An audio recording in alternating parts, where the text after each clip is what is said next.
টানা তৃতীয়বারের মতো দায়িত্ব নেওয়ার পরপরই বাংলাদেশের প্রধানমন্ত্রী শেখ হাসিনার সাথে বৈঠক করেছেন ভারতের প্রধানমন্ত্রী নরেন্দ্র মোদী। পররাষ্ট্রমন্ত্রী ডক্টর হাসান মাহমুদ তথ্যটি নিশ্চিত করে বলেন, বৈঠকে শেখ হাসিনা নরেন্দ্র মোদীকে বাংলাদেশ সফরে আমন্ত্রণ জানিয়েছেন। এতে দুই দেশে একই সরকারের ধারাবাহিকতা থাকায় পারস্পরিক সম্পর্কের মাত্রা আরও দৃঢ় হবে, যার মাধ্যমে উপকৃত হবে উভয় দেশের মানুষ। এছাড়া রাষ্ট্রপতি ভবনে শপথ নেওয়ার পরই নরেন্দ্র মোদীর সাথে শুভেচ্ছা বিনিময় করেছেন প্রধানমন্ত্রী শেখ হাসিনা।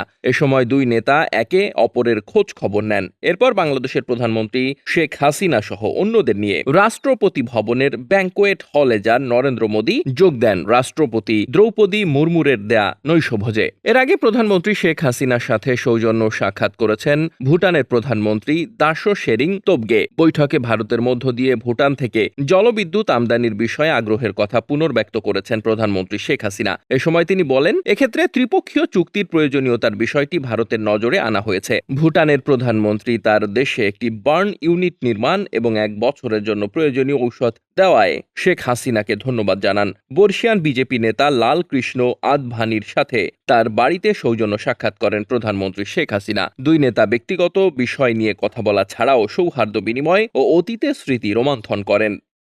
Desk report, বার্তাবাজার।